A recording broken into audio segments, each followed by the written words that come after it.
welcome to this first episode in this series. I'm going to be following the EPL this season and the Fantasy Premier League.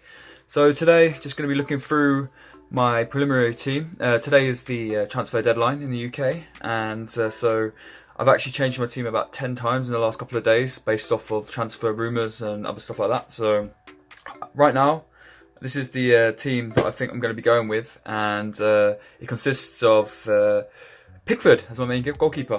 Last season I did a rotation, and it kind of got annoying having to keep checking back on the keeper and checking the fixtures like so regularly, especially when I lost a bit of time when I was quite busy. So this time I think I'm going to pick one keeper, stick with it and see how it goes. Reason I've picked Pickford is because had a pretty good World Cup for England, but mostly if we look at Everton's fixtures for the start of the EPL, we've got opponents away against Wolves. And the if we look here, the fixture difficulty ranking says 2. I'm not too sure. Wolves have invested a lot of money so far. I think they're going to be a pretty hard opponent, but I think that they're new to the new season. You don't know a lot of new players. I'm not sure they're going to be able to gel so quickly. Hopefully Pickford can pick up his form from the World Cup and pick some points from there. There is a possibility he doesn't start. I have heard that because obviously he was into the semi-final of the World Cup, but realistically speaking, he probably will start for Everton, so I'm going to go with him, my first choice keeper. And if you look at the rest of these fixtures, we've got Southampton, Bournemouth, Huddersfield, West Ham. I mean, that's pretty easy start. I mean, Everton aren't a great team themselves. They're not going to be pushing probably for the top 6, I don't think, this season. But in terms of Pickford being able to pick up clean sheets or bonus points, I think it's very possible. Now, as my backup keeper, I've got Stecklenburg also from Everton. The reason is because I'm not 100% sure Pickford's going to start, but either way, Everton have got probably one of the easiest run-ins at the start. So either way, whatever keeper it is that's going to be in there, I'll be happy to put them in. So either way, you'll be picking up points, I think. So it's not a bad option.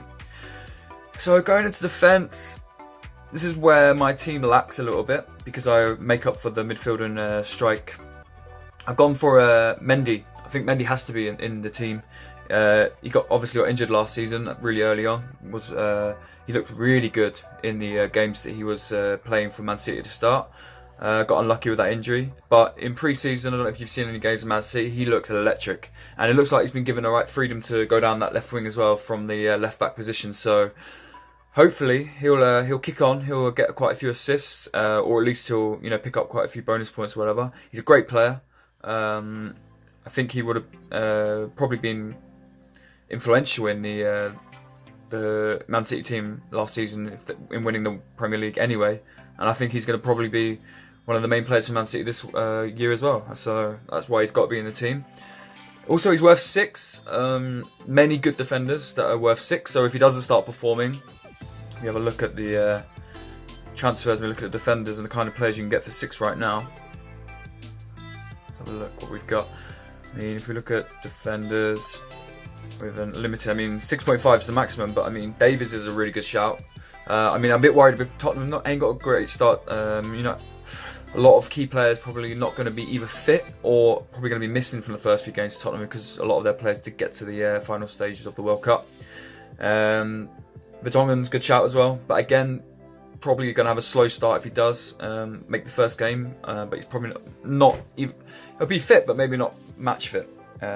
So I'm going to avoid. I'm actually an Arsenal supporter, so I have a bit of an interest in Bellerin. But to be honest, with Arsenal's start of Chelsea, City, West Ham, makes no sense to have an Arsenal defender because you don't know how Emery's going to gel that defence. You don't know if they're going to be leaking goals like Wenger. You don't know if they, what they're going to do. And when you're playing the Premier League champions from last season, who scored goals for fun, probably not a good idea to put Bellerin. Having said that, after West Ham, if we look at Arsenal's fixtures, after West Ham we've got Cardiff, Newcastle, Everton, Watford, Fulham, Leicester, Crystal Palace. So there would be a real good debate whether or not you should be putting in at least 2 Arsenal defenders. We're going off 3 very difficult games before that run, but it's a very nice run for Arsenal, and you'd be stupid probably not to have 3 Arsenal players in your team at that point. So it's very possible that if Mendy doesn't perform, then you've got the likes of someone like Bellerin coming in, who will definitely pick up points, especially with the attacking football that Emery has promised that he's going to be playing. Okay, so moving on to my team, I've got Alexander-Arnold Trent. Sorry, that's not how you say it. It's Trent Alexander-Arnold. Didn't get a chance in the World Cup. Too young, didn't have much experience, so I understand that. But he was looking really good towards the end of this last season for Liverpool. Didn't look out of place in Champions League final. Thought he had a really good game. And in the game against, I think it was Torino I watched the other day, he was really good. Put loads of crosses in, was getting up and down that wing. He was really, I think he had a couple of good shots as well. One definitely from off a long range, so he's definitely a good shot in defence. And considering he's only worth 5, and if we look at their fixtures as well, Liverpool are nice. First 4 games, very nice. Spurs will be a difficult one away from home. I'm guessing Spurs Stadium will be ready then, so they'll have a good home support in Tottenham, unfortunately. And Southampton, easy game I think for them. So it's just when they have Chelsea and Man City on the bounce, that would be when you have to think about maybe swapping some of your Liverpool players out. But for the start, first 4 games, definitely keep Alexander-Arnold in my team. And then Daniels for Bournemouth. If you look at his points in the last 3 seasons, he's been on average about 120 points, that is. About 115, 120 points average. Last season wasn't so good compared to his first 2 seasons. But to be honest, it's more about the start why I've chosen him. So you look, you've got Cardiff, you've got West Ham, and you've got Everton in their first 3 games. For only 4.5, I have to make space for the midfield and the striking options. And for 4.5, with those kind of points, he's always a good, a risk, but a good risk in my opinion for picking up some pretty good points in the early season. Okay, I mean if we go to the defenders and we look at other 4.5 and see what there is available, there's not that much else in that kind of category. What's for that is screaming at me for points. I mean, there's an argument to make for Tompkins at Crystal Palace. They have a very nice run, very good run. Apart from Liverpool in their second game, they've got quite easy run. So yeah, there's a good argument that Tompkins could be in that team. I haven't looked at his stats in pre-seasons. Don't know if he's been playing much, to be honest. I haven't really looked at much at Crystal Palace, but I think after the transfer tomorrow, I'm going to have a look, and if he, if the stats look good from pre-season, then I'll definitely add him. Then Zanka is the other option. But if you look at their fixtures, Chelsea, Man City, in their first 2 games, I would prefer Tompkins all day over Zanka, just for the first 2 games. But I've chosen Daniels because Bournemouth are looking, they're normally good at the start of the season. Pretty good first couple of games. Okay, so going into my midfield. I think pretty obvious selection in Salah. I think I've heard the debates to whether or not to play Salah or not, and I agree that 13 is a massive amount of money to pay out for him in the Fantasy Premier League. But I think if he has, if you look at the fixtures of Liverpool again, against West Ham and Crystal Palace, Brighton and Leicester, if he gets 10 goals, which is absolutely possible with Salah, I mean he's got the ability. He showed last season that he's got the ability to do that. If you don't have him in your team and you don't have him as your captain, you're going to be in the probably second half of the world rankings. You'll probably be 2 millionth in the world. Then you're on catch up, and you're going to be constantly. And I don't think that's a risk worth taking. So, in my opinion, I agree that some people are saying that take Salah out. There's some you can put like 2 really good players in instead of him. But in my opinion, you can't. Not with the start that Liverpool have got, you can't risk not putting him in, especially not putting him as your captain, because he's got a hat-trick in him, potentially against one of these 4 first games. And, there's a real case to be made that he's going to either get sort of between 5 and 10 goals, is very possible, or if he only gets 3 goals, he's probably going to get 3-4 assists anyway. And because of that, I'll come later why I've included Firmino, because, with him and Firmino, they've got a great partnership. They showed that last season. And anyway, so Salah is a must for me. I can't think anyone agree without having Salah in their team. Next, Eriksen. As much as it pains me to put him in as an Arsenal supporter, I think if you look at his stats in previous seasons, it speaks for itself. I mean, last 3 seasons, he's got so many goals, and the assists is crazy as well. Quite a few clean sheets as well from Tottenham. They're a good defensive side. So I think that, yes, they've got a pretty... The first sort of 5-6 games, he's got potential to get a lot. Obviously, Man United and Liverpool's going to be hard first games, but overall, he's got a really good chance of getting a load of points in the first part of the season. And to be honest, Eriksen is a player I'm thinking of keeping in probably for most of the season, because when you've got Kane up front, you've got a lot to aim for. Ali, if he's good on his day, Son as well. They've got a really good team on paper, Tottenham. So when Christian Eriksen is running the shot, he's guaranteed to play every game, and he's always got that killer pass in him to the front players. And when you've got Kane, you can finish flipping every other game. Realistically speaking, Kane is going to get 30 plus this season. So yeah, that's why I think that Eriksen has got to be in the midfield as well, and that's me looking long term as well. Same with Salah as well. I think Salah is going to be a long term selection for me. And that moves me on to De Bruyne, another long term selection. I can't see him not being in my team most of the season. And for, 10 is still a premium midfielder, absolutely, I agree with that. But, when he's last 2 seasons, 200 points average. This season, City, they've boosted their squad, they brought Mahrez in, so they've got more attacking threat. And when you've got Jesus is improving all the time, Aguero looked pretty sharp, he had a good Community Shield against Chelsea the other day, got 2 goals. He's got to be in there for assists. In the World Cup, he showed he had good goals as well in him. So for me, he's got to be in my team. He's going to be in probably for most of the season. So because I've got those 3 players, 3 sort of key players, but very, very expensive. So I've had to make some selection dilemma choices in the midfield. So I've gone with Kante. Why? Because if we look at his stats here, he's roughly about 95 average on the last 3 seasons, and he's worth 5. You can't complain with a player that's got 5 and getting about 100 points. And the reason I say that is because he's playing in the Chelsea team. He's always got the potential to get a goal. He's always got the potential to get an assist because he's got those world-class players around him. And I think that Chelsea are not gonna. I think they're gonna struggle a little bit this season. So I think he could pick up quite a few man of match performances or get a few bonus points. So yeah, I think that he for the time being, until we can see some of the players from the upcoming teams that got promoted from the Championship, because there's a few players that are knocking on the door that I'm thinking about putting in. One of those players, Neves, I think his name is from Wolves. He's got potential to definitely be in the team. I think he's worth 5. So, but Kante for me has to be in the team for now. For 5. You never know what he's going to do.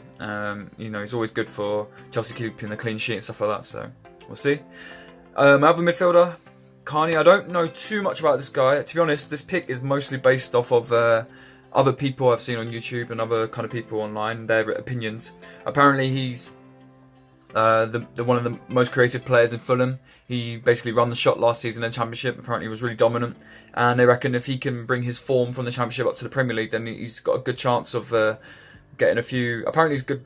Got a few goals in him, long shots. Apparently, I'm not too sure myself. But anyway, he's priced at 5 as well.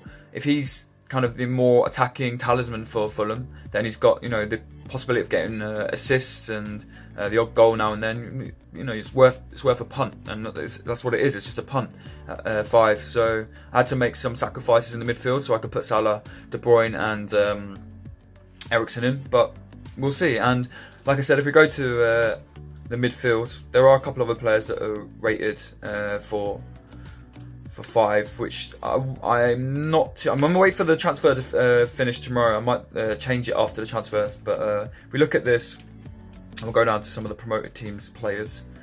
Another player which is looking very popular is this Neves guy, Wolves.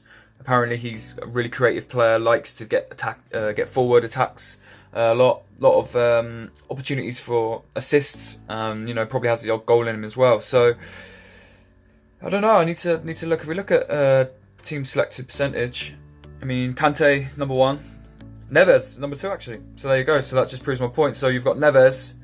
There's another shout for Wilshere as well, because Wilshere is an attacking midfielder. That's his preferred position. He didn't really play that much at Arsenal, but he's got great potential to get assists. Wilshere has always got a goal in him as well. He hasn't scored that many goals, but You know, at West Ham, is he going to be starting every game? Probably most likely. There's a good shout for him to be in my team. So after the transfers tomorrow, I mean, there's a good shout for swapping Carney out for Neves, or swapping Kante out for Wilshere for a more attacking role. So that's something that I'll probably look into tomorrow when I change my team before the Man United game tomorrow night. So yeah, I'm not too sure why El Neni. I don't really know why people put El Neni in, and Romeo. I'm sure that's a good punt. Okay, so let's go on to my strike force, and pretty obvious selection of Firmino. Like I already said, Liverpool got a nice start to the season. Pairs with Salah really nicely. Them two are up for goals and assists, and they're normally helping each other out. Obviously, Mane's in the picture as well. But last season, Firmino did a bit better than Mane. Got more points and more bonus points, which is more crucial. And Mane didn't really pick up that many bonus points. So there's a shout for Firmino. Only 9.5, so it's not too expensive. It's not premium. So yeah, Firmino has got to be in for me. And then lastly, Aguero.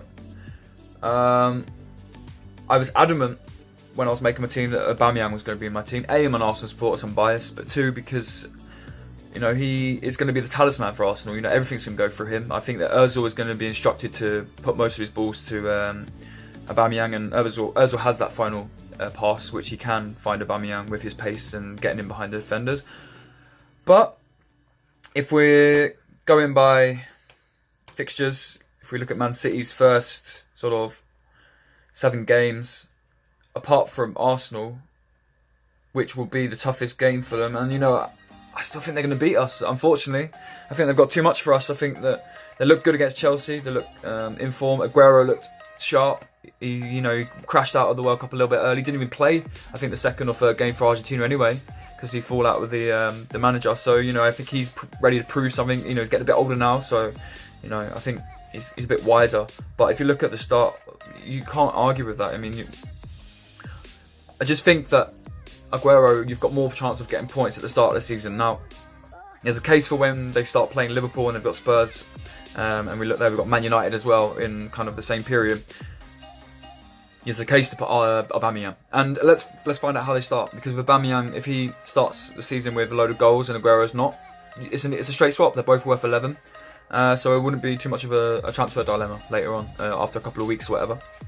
So yeah, I think there's got to be Aguero for now, and I'm hoping that Aubameyang, he starts scoring, and I might swap in him. But you know, looking at the start of the season for Man City, and knowing that they scored goals for fun last season, so you know they're probably going to do the same this season.